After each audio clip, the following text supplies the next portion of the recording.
go through this fairly quickly, but at any point in time, if anybody has any questions, go ahead and speak up. I'm on just the one screen right now, so Catherine, if somebody put something in the chat window, if you could. I'll tell you. That's what I'm here for. No worries. Okay. Great. Okay, so like Catherine mentioned, AirWatch itself is mobile device management. It does a lot of really cool things to help you with those mobile devices. We'll cover a lot of those features as we go through. But when we talk about AirWatch and why we bought it as an organization and what we do with it, when we look at the ICT4D projects, we really start getting into some special considerations. So, for instance, we often have fairly large rollouts of 50 to several hundred devices. The Global Fund project was 6,000 devices over the course of a few weeks. They prefer to get more restrictive user environments. A lot of times the projects don't want the people with the phones in their hands to be able to use the internet or the camera, for instance. A lot of times when I come in on a project to assist where the phones have already been distributed and now we're going to put AirWatch on them, oftentimes we actually have to clear out space on the device because the users have filled it up with photos and that sort of thing. So we're able to restrict what they're able to do with those phones quite a bit. We also have some very unique security considerations. When we talk about data security around CRS, very often it's in the context of stolen data and what happens to people's credit card information or ID theft. But realistically, in quite a few areas where our projects are operating, such as in Maiduguri, for instance, the fact is, if some of that data gets into the wrong hands, it can turn into an actual life or death situation. In Maiduguri, for instance, with Red Rose, they have vendors that are working with the program. If Boko Haram were to get a list of the vendors working with us through a lost device, we've just handed them a potential bombing target list. So security actually becomes a very heightened need out on these projects, and I want to make sure that everybody's starting to talk about that aspect of all of this as well. And one other aspect of the ICT4D projects that's unique versus the rest of CRS is a lot of these devices are just not in contact with the internet for long periods of time. They're operating in areas where there just is no strong enough cell signal for them to pull down as a data. So our current practice right now is to keep licensing that device, and then we just mark them in the system specially to let us know that, hey, this is not a device that's just been sitting idle for a year or 6 months. It's actually is being used. It just has limited contact. And we have some ways, some processes we've put into place to help mitigate those situations and keep giving you the updates and the features that you get with AirWatch, even though it's not routinely connected to the internet. Any questions so far? No, that's great. I just wanted to add one thing. In the research arena, when you do surveys of this type, you normally have to go through a thing called IRB clearance, which is an internal review board. And to get exempt status, you have to show that nobody can get a hold of the names of the people you're talking to, right? So if somebody can access that on your phone quickly, that actually is not exempt. It means that you have to go through a more rigorous protection protocol, that you prove that you're protecting the people that you're doing research with, and that's something we should take seriously. I know that we do often publish our results, not always, and if we do any kind of academic publication, they have the right to ask you what protection measures you're taking and whether you are exempt or not. Right, so these are things, whether they're convenient or not, we do need to start thinking about, not only because it's the right thing to do, that's number one, but also because it's becoming, in many circles, it's considered the way you do business. Right. Sorry. Yeah, when it comes down to whichever security standard that you're trying to meet, AirWatch has been able to meet all of those large sections of the U.S. government, including the FBI, are actually utilizing AirWatch on a lot of their devices. Great. Thank you for the awareness, John. Keep going. Sure. Okay, so as we started rolling out AirWatch and implementing it and talking to the ICT4D projects, we started seeing a lot of the same questions over and over. And one of the things I want to emphasize that Catherine has already mentioned is the end user support team from CRS is here to help you with AirWatch and with these setups. It's one of the main features of my job. Pratik out in the Lucknow office is also very, very well versed in this and has worked with a lot of projects as well. So we're able to travel out to the project location if you'd like. We can do it all online as well, but we are here to help the projects. We don't expect you guys to just have some help getting everything signed up and then bang, you're off and running on your own. Because you'll be working through the main CRS portal that everybody uses, we are, part of our role here is to help support all of you. And as we roll in Intune on the CRS laptop, the employee laptops, it'll become a very specific function of my particular job role to make sure the ICT4D projects are being supported wherever they ask for it. So you have a dedicated resource from the EUC for your projects there. So toward that end, as we started getting all these common questions, we put together a planning template. And there's a link here. I'll make sure to get that sent out to everybody. And we update this as it goes. The last bullet point about it being a living document. As we come across, new experiences, new types of projects, we start seeing a new set of questions asked all the time. We add this into the template. And it's designed to walk you through with our assistants, kind of step by step, to think about, what devices do we need to purchase if we haven't purchased them already?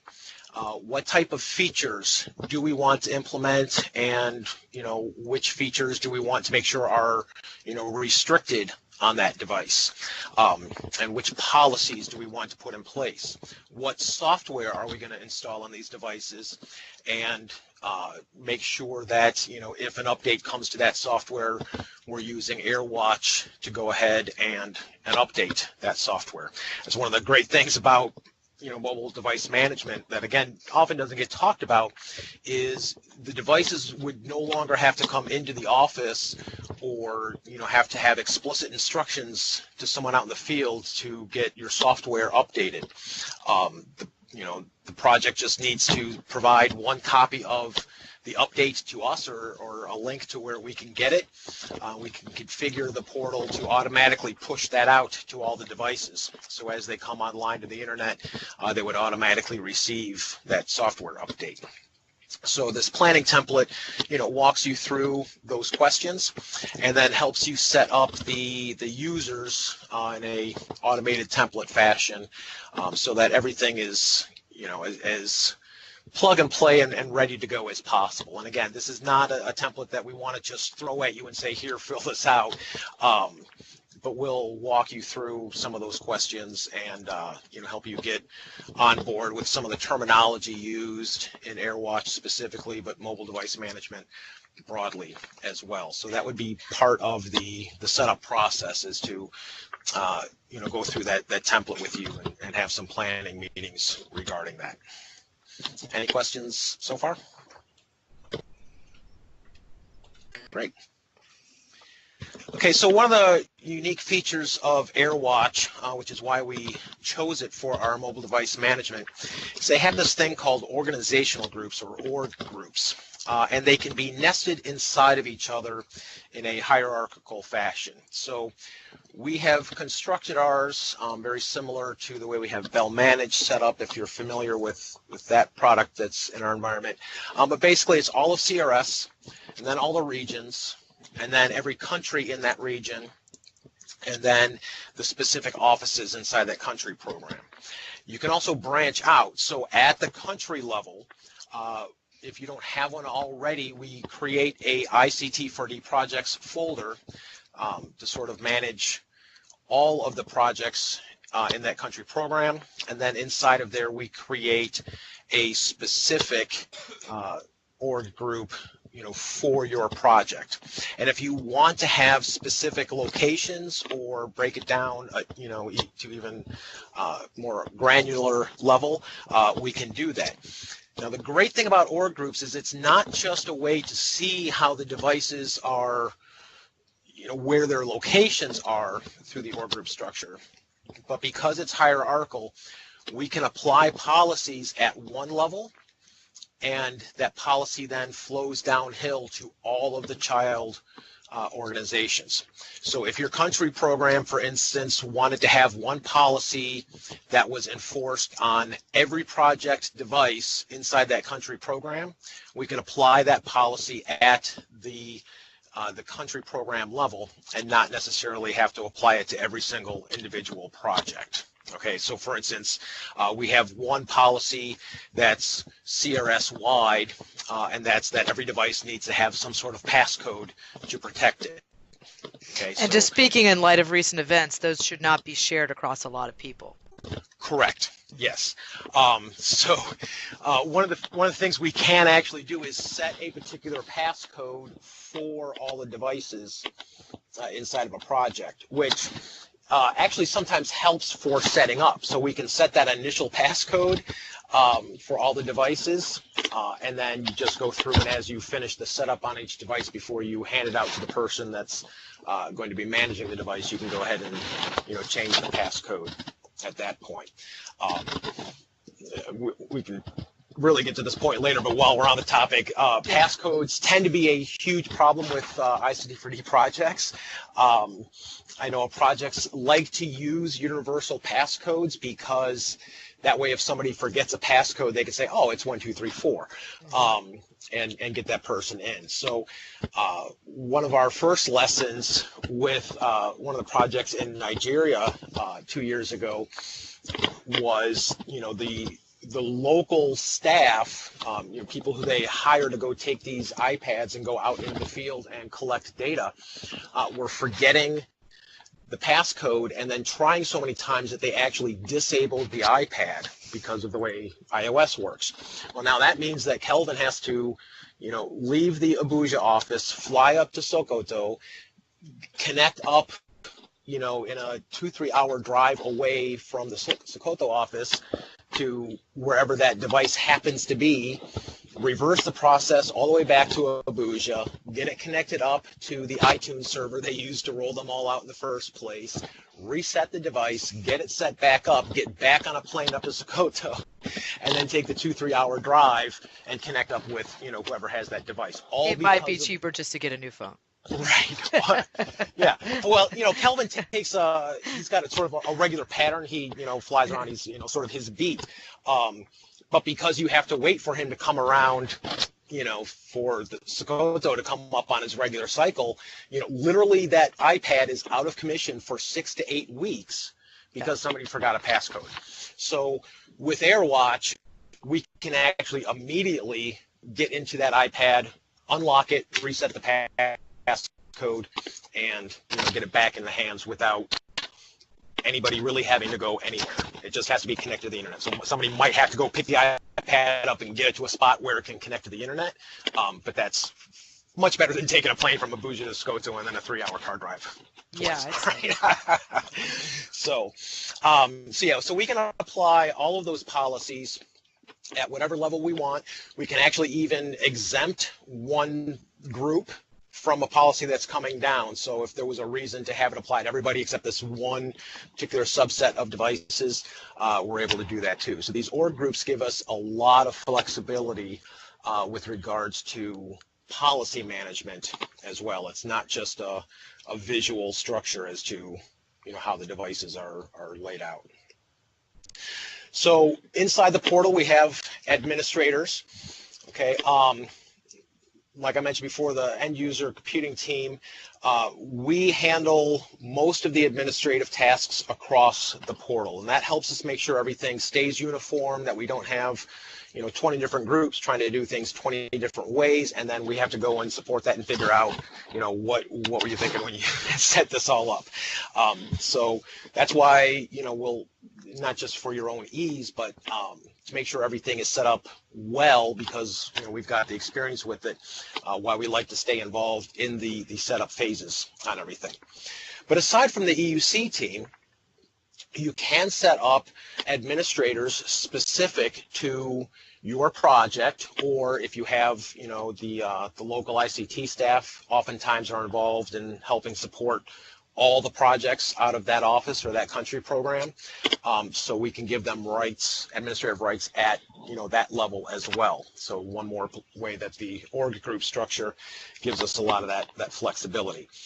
That's a spot where in the past I have gone out and given training to groups who are going to have either CRS staff, or sometimes even in the case of some projects in Nigeria, for instance, they are partnering with local partners, and they essentially give the devices to the partners, and then the partners go out and hire the staff that's going to use the devices. So we invited those partners in, the partner managers of those devices, and we gave them training on AirWatch, and we're able to make them administrators for just their specific subset of that project. So we broke that project up into another org group for each partner, and then a location for each partner as well, so that they could have administrators just for the devices, just from that location, from that one particular partner.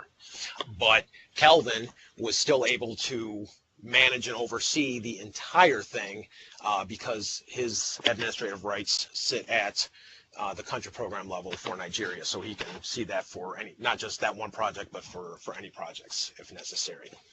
So if you have people, the local staff, once we get involved and get everything set up for you, oftentimes we won't be involved in the day-to-day operations. We can be, so if someone forgets a passcode, we can, certainly connect up to the portal and get that reset for you. But that's also something that your local administrators should be able to do as well. And really, we'd like to get you guys to be as self-sufficient on those types of operations as possible. So that would be included in any sort of training, those local day-to-day tasks. And then we, also how to deploy the software and get the updates. Again, certainly you're welcome to, submit that all to us, and we'd be happy to do it for you. But we'd also like you to have the control and the ability to do that yourselves with the knowledge, if that's the way you prefer to do things. So the goal really is to get admins as close to the actual work that's being done with the devices as possible. Any questions so far? That's great. I just saw a note in here from Angela that they are looking into a password management tool for global privileged accounts. So that might be a good way to make it easier to have multiple passwords. Right. Yeah. So Angela, let's talk about that offline, because there are some ways that AirWatch can handle that specifically as well. I don't want to get too deep into the weeds with specific how to do things in AirWatch for this presentation. But Angela, let's talk offline about some of that as well. And we can, to be clear, guys, this is a really great intro presentation, which we need, but we'll have John on in another 6 months and we can cover other topics of interest. Sorry, keep going, John. That's okay. So we have specific user accounts, so we can break them into particular groups, different types of users. And so rather than have one user be attached to 100 devices, through that templating setup process, we actually create a user for each device inside the AirWatch portal. So, and we usually use the naming convention of whatever the project name is, and then 001, 002, etc. And that's all kind of automated through that spreadsheet with the template. Okay, and then inside that user account, if you do have specific users that are assigned to that device specifically, so let me explain that. So some projects, everybody comes to the office each morning, just grabs a phone or a tablet, and then goes and does their job, comes back at the end of the day, turns the tablet back in, and then the next day rinse and repeat. So they may not have the same device day after day after day. Other projects will take that device and assign it specifically to a user and say, this is your device, you're responsible for it. They may still check it back in at the end of every day. Sometimes they just, they keep it with them all the time unless there's a problem and they need to swap that device out. So if it's assigned to someone particular, instead of creating a username for that particular person, we use the project name 001, and then we just change the first name, last name, contact information details inside the account. That actually gives us much more flexibility in the long term if a device happens to get moved around, or if one person leaves the project and you hire someone else to take that place, have to unenroll the device and re-enroll it, to get over to that specific person. Great. So it'll make it much easier for your administrative overhead. It's something that's not required because, again, a lot of projects don't necessarily do it that way, but you have that flexibility if you want to. And then that allows you to search for that device based on the user's last name throughout the entire portal. Great. 5 more minutes, John, then we're going to go to questions. Mm-hmm. Okay, great. So I mentioned before about profiles and restrictions. So like I said, we have one policy, and that is that a passcode is required. We are looking at ways that we're going to be able to enforce encryption across the board. AirWatch already has this wrapped in, including your encryption key management. So if somebody loses that key, it's actually still securely protected inside the portal. So that whole aspect of encryption is already taken care of for you. So I would encourage, whether it's a full CRS across the board policy or not, I would encourage everybody to implement that policy on your projects, and it's, out of the box something AirWatch does for you. Okay, as I mentioned before, a lot of projects like to turn off the browser or force the Chrome browser and disable the Android browser because of common security concerns with the default stock Android browser. And then we also push out Word and Excel optionally, so it's available to you when you connect up to AirWatch, but it's not necessarily going to download. And then the Android version, well, actually even the iOS, if you have it installed, you can read documents, but without your E3 account, you wouldn't be able to edit any documents. Okay, and again, we can accept ICT4D groups, make an exception for them from some of those CRS policies if the policy allows us to. And then we can, those policies and restrictions are all, in that template that I mentioned earlier. So we go through, we have a little sandbox area. So once we go through that template and, figure out what you want, we'll create a device inside that sandbox for you and make sure that it's still, everything functions the way you want it to, and everything's restricted as expected. All right, so on the Android phones, we can also do what's called a secure launcher. That essentially allows us to restrict the home screen or the desktop area so that they only have specific icons available to them.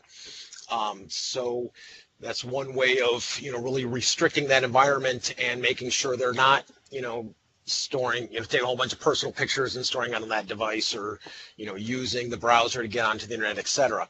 An admin account from the AirWatch portal is able to override those devices, or we can set a local admin account password on that launcher screen as well. So you would just sort of say, click the button to log in as admin, type in the passcode, and then you have full access to that device as far as the launcher restrictions go. If we turn the camera off at the portal level instead of inside the launcher, then the camera would still be disabled. So you still have a way to make restrictions even with your local admins having access to the phone. A ton of flexibility as to, who gets to do what with these devices.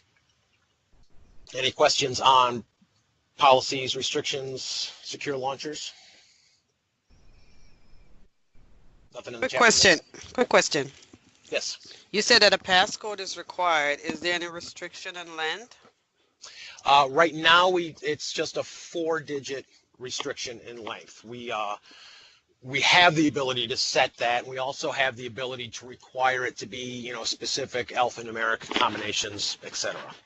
Okay, the reason I'm asking is because we're finalizing a password policy, and the restriction would be a minimum of 6 for the passcode. So I wanted to make sure that we're able to do that with AirWatch. Okay. Yeah. Absolutely. Okay. And as you finalize that policy, my recommendation would be to put in specific language as to whether or not it specifically also applies to ICT4D project devices. Yes, it would be all devices that access the CRS network. Well, see, that's Yeah, that's because that's what I'm saying, because these yeah. ICT4D devices Mm-hmm. don't necessarily touch the CRS network, Okay, right? that's fine. Yeah. Clarify that out in your policy. Now, personally, I think it's a good security policy in the first place. The people running the projects and actually being out in the field with these devices will tell you the nightmare headaches they have of, people forgetting 6 or 8-digit passcodes that aren't universal across the board. But again, AirWatch is a good solution to that. And there's Okay. just some, local education that has to happen, as well. For some projects, you give a phone or tablet to somebody, and that may be one of their very first computing devices they've ever really gotten a hold of. So it's Sure. And there's staff turnover issues, all sorts of Right. stuff. Yeah. right. Okay. All right. Okay. Thanks. So, and again, that's something we can talk offline about as well. But as you finalize that policy, make sure you're specifically delineating what or what not would apply to the ICT4D projects that aren't touching the CRS network particularly. Okay. Okay. Great. Okay. So, and as again, there's, and Catherine's has repeated ad nauseum, not just today, but through emails and in that great one-pager that she put together. There are huge benefits to AirWatch. The cost of ownership for these devices that comes out to what, like $28 a year or something, right? It's $1.72 a month, I believe. If you are smart about the approach and intentional about what you're going to do with it and not just use it as an inventory tool, the amount of time and effort that you can save using AirWatch on your devices is incredible, especially once you consider all the running around for collecting devices, getting them updated, handed out to a new user, et cetera, et cetera. All of that is handled much more easily and sometimes automatically for you, in an MDM product like AirWatch. I just put the price in the chat packs for those of you who are interested. So it's $1.72 US dollars a month per device. And if I'm just going to give you the annual figure, because I know many budgets work that way, that's $20.64 a year per device. Well, I know for many people, when you start talking about hundreds of devices, that may sound like a lot of money, but I just want you to take into consideration the cost of what John Akers just talked about, having to get on a plane and go to some of these remote areas to get rid of the locked out issue, or the cost of buying a new phone, right? So Right. just take all of these things into consideration. And the truth is, I think that, technology for a long time has kind of been a little bit about like the Wild West. The good news is we have better systems and structures and support available, and with that comes more responsibility as well in terms of data security. And unfortunately, this whole issue of data security is in the news every day, and we really start having to think about what our role in that is, and what our obligation to our beneficiaries are as well.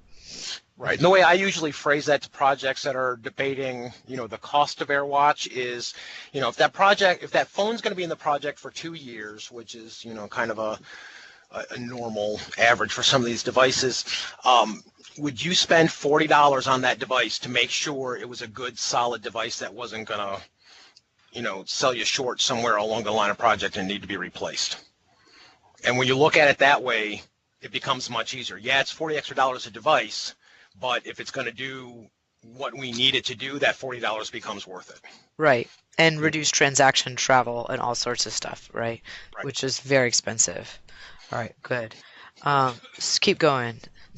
Okay, so one area we keep looking at, in areas that we keep trying to get better at is just administration of the administrators. After we do the training and set the administrators up, one of our areas of focus over this next year is to make sure that we give ongoing support to those administrators, training, and that the projects are keeping in touch with us about the administrators that may be coming and going through that local office, because we don't see that. So unless somebody lets us know, we don't know that Joe is no longer the local staff on this project. It's somebody else now. So that's one of our areas of focus. And then the devices that are not in touch with the internet for long periods of time has been a struggle with us from day one. We're really starting to get our hands around how to do that, and we're formalizing those processes now. And then the last one is the license lifecycle management. There have been a few projects, that jumped on board early on, and devices are not being used anymore now 2.5 years later, but we never got notification that the project was ended and those devices are no longer there, but we are still paying the license costs for those devices. So as we work with you on these projects, we will get a license management process flow in place for you as well, so that if new devices come on board, they can get pulled in. AirWatch actually just gave us a very good deal when we renewed our license, because they're excited about the potential for all the ICT4D project devices. Normally it's a 2-year commitment. They cut that down to 1, and we can actually utilize other devices inside of CRS. So a device that was, the license was purchased 10 months ago, in 2 more months, once that goes to its month-to-month commitment, we can actually sort of shuffle those around. So if that device at 10 months is still going to be used for another year or two, we can actually apply that the expired year commitment to your device instead, if that makes sense. Oh, that's great. So that license term is not tied down to your particular project. It would just be the license number. The time commitment we can kind of shuffle around throughout all of the CRS licenses. Okay, so that's all I have for you guys. I know we're bumping up against time here. We got maybe 10 minutes left here. Does anybody have any other questions? Yeah, there's a question, I believe, coming in from Jeffrey Joes in India. Do we have a step-by-step guide specifically for the ICT-related device enrollments for Android, which could be used by the field to create necessary projects and apply a standard template policy with restrictions, and then to modify it to the suite? To modify it to suit local needs? That's what that planning template is about. There's not a set of instructions on how to set up a project and roll everything step by step for the project staff, because again, I want to emphasize, we want the EUC team to be involved in the process, to make sure everything gets set up properly, that it meshes well with other things, other policies in the org groups surrounding it, that you're properly exempted from anything you need to be exempted from at the country program level, etc. That the hierarchy and the inheritance all happens properly, setting up user groups the template walks you through a lot of that, but we're really kind of discouraging projects from just going through us to buy the licenses and then taking off completely on their own. We're there to help get everything set up, make sure everybody is trained properly, and everybody has a good understanding of what it does, how to use those features beyond inventory management and going through. So I guess the real answer to that is it doesn't exist because we don't want to have those projects going completely on their own before going through EUC team first. So Jeffrey, feel free to speak up, but and meanwhile I'll read what you've written. And I think the idea is that the field could then use this to configure and manage the deployments on their own, specific to customized needs, which is understood. I know in the case of India, we probably have some partners who have this ability for sure. how about he's proposing, how about the local ICT does it based on guidance and the EUC reviews it. So that might help speed things up a bit. This helps in sustainability issues and building local capacities. Right. Yeah. And it's once we get that initial discussion of, hey, EUC team, we are this project, we're interested in AirWatch, and we have those initial discussions about, all right, what are you trying to do with it? Let's go through this template. We'll walk you through that. And, it's very possible to, have the ICT staff from that point, configure the devices, get them all enrolled, and run from there. We don't necessarily have to be involved at that point. It's just those initial sort of making sure that you buy the devices you need to buy to do what you want to do.